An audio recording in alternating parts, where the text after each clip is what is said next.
Hello everyone, welcome to UGC NET commerce. आज मैं आपको पेपर वन लेकर आई हूँ। 1 मार्च 2023 का पेपर है, शिफ्ट वन का। आज हम बहुत सारे क्वेश्चंस इसके करेंगे।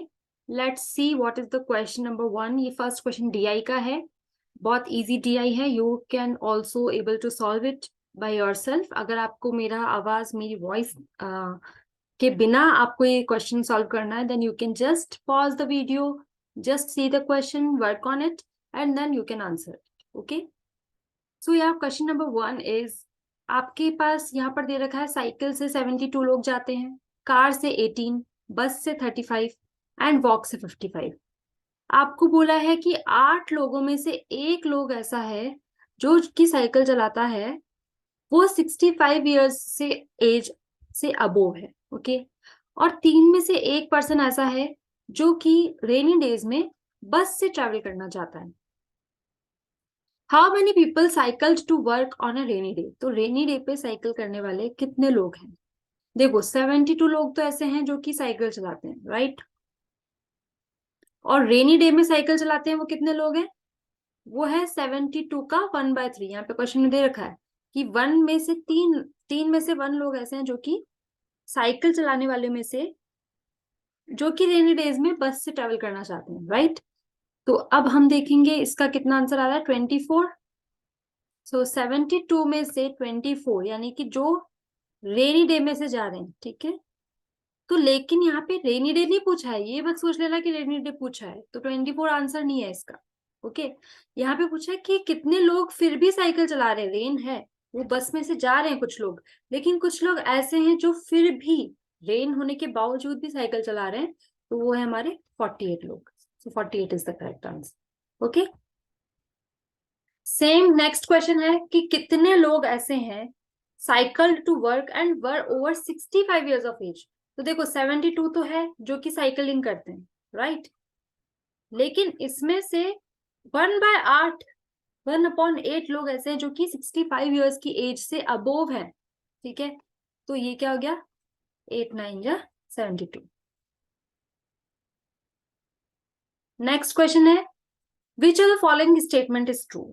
अब यहाँ पे आपको 4 ऑप्शंस दे रखे हैं, बहुत ध्यान से पढ़िएगा option. Slightly fewer than twice as many people indicated that they traveled to work by bus than by car। यहाँ पे चारों में बस और कार के बीच में कंपैरिजन है। सबसे पहले हम बस का देख लेते हैं, बस के लोग जो कितने हैं और कार के लोग कितने हैं और उनका डिफरेंस कितना है। ओके, ये तीनों चीजें यहाँ पर हम देख लेते हैं। बस के लोग तो 35 है, कार के लोग 18 है, और इन दोनों का डिफरेंस हो जाएगा 17। ओके, अब आपको फर्स्ट क्वेश्चन देखो, पहले फर्स्ट में थोड़ा सा कंफ्यूजन लग रहा है, तो लास्ट वाला ऑप्शन में से देखो। Slightly fewer people indicated that they travel to work by car than by bus. तो सिर्फ कुछ लोगों ने ही इंडिकेट किया कि वो कार से जाना ज्यादा उचित समझते हैं बजाय बस के। Okay, slightly more people indicated that they travel to work by bus than by car. ज्यादा लोगों ने ये इंडिकेट किया कि वो बस से प्रेफर करते हैं बजाय कार के, ठीक है। Slightly more than twice as many people indicated that they traveled to bus than by car। देखो, कार का 18 + 18 कितना हो गया, 36। क्या यहाँ पे स्लाइटली मोर देन हो चुका है? नहीं, लेकिन slightly fewer than twice, twice जितने भी कार वाले लोग हैं उसका ट्वाइस करके देखो, और उससे थोड़ा सा ही कम ऐसे लोग हैं जो कि बस से ट्रेवल करना चाहते हैं। सो यस, ऑप्शन नंबर 1, क्योंकि 36 से थोड़ा सा ही कम होता है 35, right. So option number 1 is the correct answer.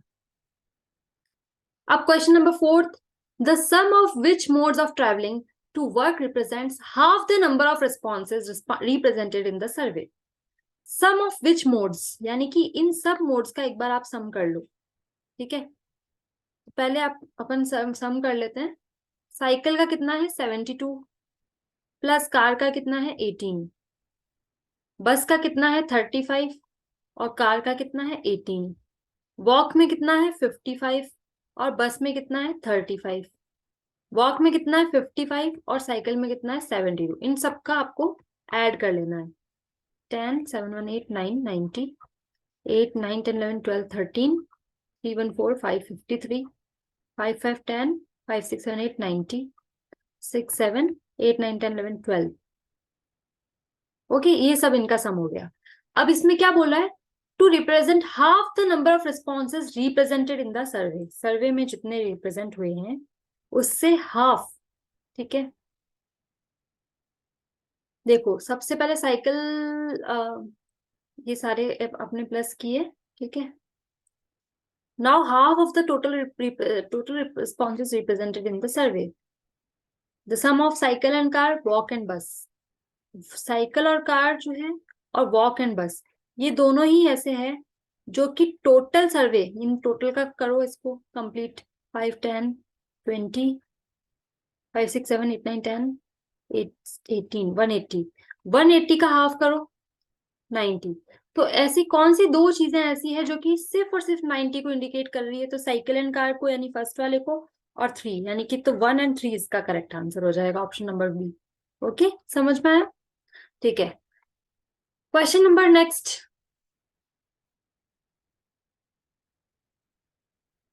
Okay, I think मैं ये स्लाइड ऐड करना भूल गई हूँ। Okay, let's move on to the next question. Learner centred approach जो है is centred on teacher needs. Learner centred approach जो है वो टीचर की नीड्स पर सेंटर्ड होती है। इज इट करेक्ट और फॉल्स? आप खुद विचार करें। Learner centred approach is centred on cooperative determination of subject matter. जितने भी सब्जेक्ट मैटर है उसमें कोऑपरेटिव डिटर्मिनेशन होना चाहिए। तो आप इन दोनों में से कौन सा आंसर करेक्ट? तो देखो, फर्स्ट आंसर इज इनकरेक्ट। क्यों? क्योंकि क्या वो टीचर की नीड्स से हो रहा है? लर्नर सेंटर्ड जो है वो टीचर की नीड्स पर डिपेंड है क्या? नहीं।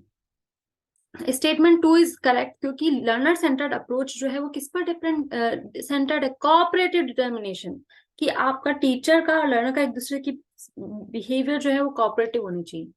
Right, learner centered approach is centered on the needs and interest of the learners rather than the teacher। Learner खुद सीखना चाहिए। ठीक है, और teacher's role is to facilitate the learning process rather than to dictate it। इसी के साथ learner centred approach is centred on cooperative determination of the subject matter. ठीक है, तो ये स्टेटमेंट बिल्कुल सही है।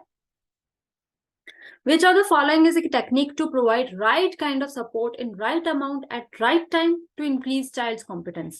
चाइल्ड की कॉम्पिटेंस को बढ़ाने के लिए राइट टाइम पर, राइट अमाउंट में, राइट काइंड ऑफ सपोर्ट कौन कर सकता है? सो देखो, इस टर्म को हम बोलते हैं स्कैफोल्डिंग। क्या बोलते हैं इस टर्म को? स्कैफोल्डिंग। आपको ये टर्म अगर एक पर्सनल लाइफ में भी बहुत इंपॉर्टेंट वर्ड है ये। स्कैफोल्डिंग एक ऐसा टीचिंग अप्रोच है जहां टीचर प्रोवाइड करता है टेम्पररी सपोर्ट। ठीक है, टेम्पररी वो सपोर्ट प्रोवाइड करता है ताकि लर्नर को नई स्किल्स, नई नॉलेज लर्नर जो है सीख सके। लर्नर जो है वो क्या कर सके? लर्नर अपनी कॉम्पिटेंस को, अपनी इंडिपेंडेंस को बढ़ा सके। Scaffolding involves breaking down complex task. बड़े बड़े टास्क को छोटे छोटे टुकड़ों में ये क्या कर देता है? ब्रेक अप कर लेता है ताकि लर्नर बहुत अच्छे से सीख सके। ठीक है, teacher may use prompts, cues, feedback and modelling to help the learner understand the task and develop their skills. इसी के साथ आपको असिस्टेंस, अकोमोडेशन। अकोमोडेशन का मतलब मैंने लास्ट वाले उसमें भी समझाया था, आपको भी और समझा देती हूँ बिल्कुल शॉर्ट में। अकोमोडेशन होता है जो आपकी एग्जिस्टिंग नॉलेज है। आज आपने सपोज करो ABCD सीखा, ठीक है, अब उससे आप क्या बना रहे हो? वर्ड्स बनाना सीख रहे हो। तो आपने क्या कर दिया? अपनी एग्जिस्टिंग नॉलेज को मॉडिफाइड कर दिया, मॉडिफिकेशन। ओके, स्केमाज, स्केमाज भी लर्न करो। ये भी एक ऐसा टर्म है जो कि एग्जाम में कई बार पूछा जाता है। Schemas in teaching and learning refer to the mental frameworks of structures that individual use to organize and interpret information. ठीक है, so question number next. Swayam Prabha is an educational learning platform initiated. किसने initiate किया? MHRD ने। ठीक है, that is available 24/7 through 34 DTH channels. तो ये स्वयं प्रभा जो है वो एक ऐसा इनिशिएटिव है। 34 DTH चैनल्स हैं, 24/7 अवेलेबल रहता है। 4 आवर्स के सेशन होते हैं। ठीक है, और 5 टाइम्स दिखाए जाते हैं। ठीक है, और इसके अलावा स्वयं प्रभा जो है वो 24/7 34 DTH और MHRD को अब मिनिस्ट्री ऑफ एजुकेशन भी कहा जाता है, ठीक है। इसमें एक चीज और है जो कि आप गूगल कर सकते हो, चैनल्स, चैनल 1, चैनल 2, आजकल इस तरीके के क्वेश्चंस भी पूछे जा रहे हैं। Channel 3, channel 4, channel 5, channel 6, channel 7, channel 8, channel 9। तो जो जो मैं आपको जो मुझे पता है, जो मुझे लर्न हुआ था, तो मैं आपको उस ट्रिक के साथ थोड़ा बहुत मैं एक्सप्लेन कर सकती हूँ। चैनल 4 से स्टार्ट है, राइट। 4 में क्या होता है कि एक मतलब एक प्रबंध, प्रबंध नहीं, 4th में नहीं, 5th में प्रबंध करता है, ठीक है, प्रबंधन। और किसकी मदद से करता है? विदिक की मदद से करता है। और कौटिल्य भी वहां पे आ जाता है, ठीक है। और ये स्पंदन होता है। और 8th में ये एक बार आप गूगल कर लीजिएगा, राइट। या फिर मैं आपको नेक्स्ट सेशन में सारे चैनल्स का प्रोवाइड कर दूंगी, या फिर अभी डिस्क्रिप्शन बॉक्स पर भी डाल दूंगी सारे चैनल्स के name, okay. A learner combines his or her previous schemas or modifies them as per new experiences. आपने मॉडिफाई कर दिया, अभी जस्ट मैंने आपको बताया है, ठीक है। द प्रोसेस ऑफ कंबाइनिंग या फिर modifying existing schemas to arrive at new schemas, उसको हम क्या बोलते हैं? अकोमोडेशन। क्या बोलते हैं? अकोमोडेशन को क्या बोलते हैं? मॉडिफाइंग करना। एसिमिलेशन क्या करना होता है? देखो, एक होता है एसिमिलेशन।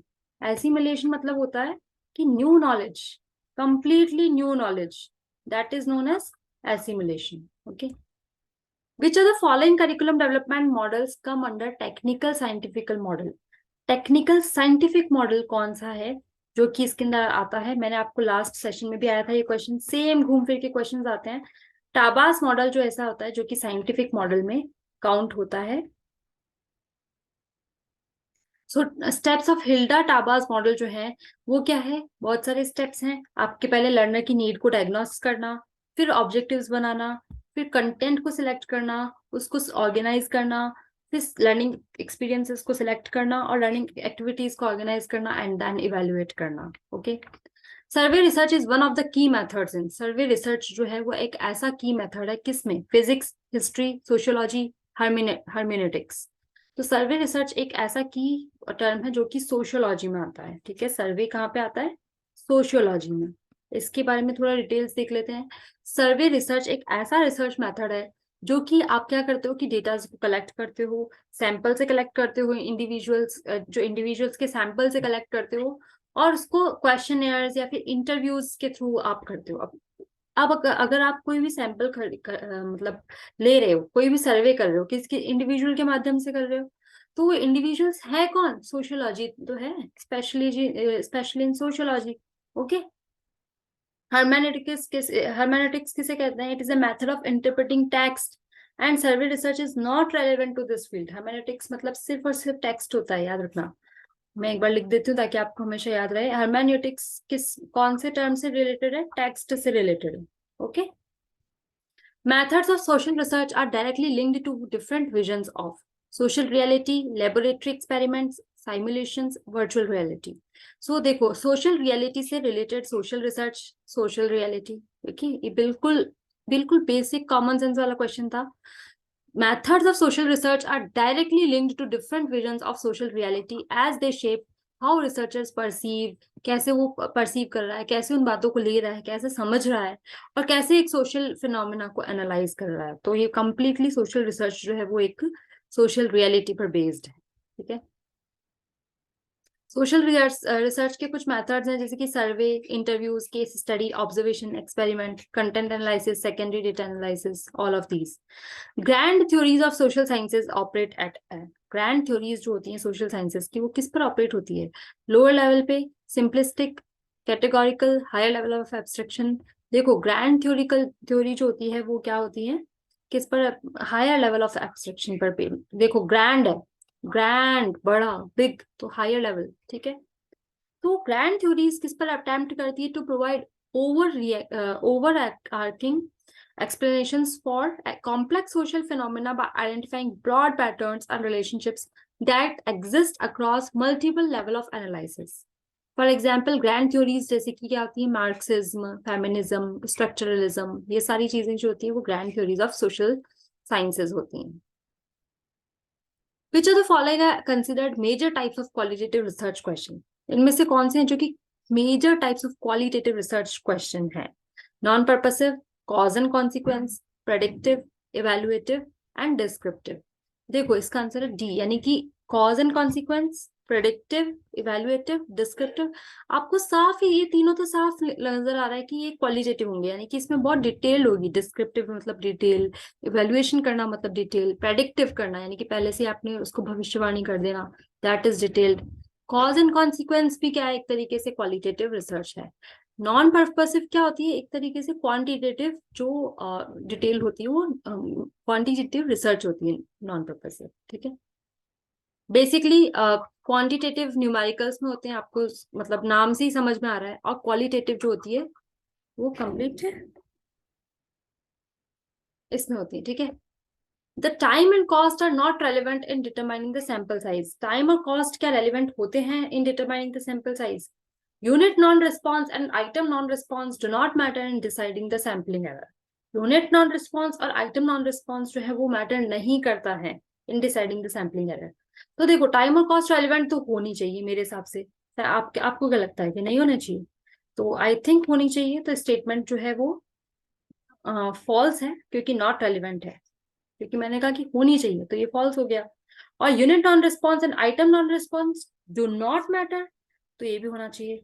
देखो आप कोई भी स्टेटमेंट्स हो, कोई भी, अगर आपको किसी स्टेटमेंट का सही मालूम भी नहीं हो, अगर आप कोई ओनली आ रहा हो किसी स्टेटमेंट में, ठीक है, डू नॉट आ रहा हो, ऑलवेज आ रहा हो, ठीक है, इन तरीके के वर्ड्स पे थोड़ा सा और अपना दिमाग लगाइएगा, आपको अपने आप आंसर मिल जाएगा. जैसे इसमें बोला है कि आर नॉट रेलिवेंट, तो थोड़ा सा आप देखिए कि टाइम और कॉस्ट रेलिवेंट नहीं है क्या, या ठीक है, या डू नॉट मैटर. कई बार होता है कि मैटर नहीं करता है, लेकिन आप इन सब चीजों को जैसे कि ओनली, डू नॉट, ऑलवेज, ठीक है, इन तरीके के जो वर्ड्स को थोड़ा सा और गहराई से सोचिएगा.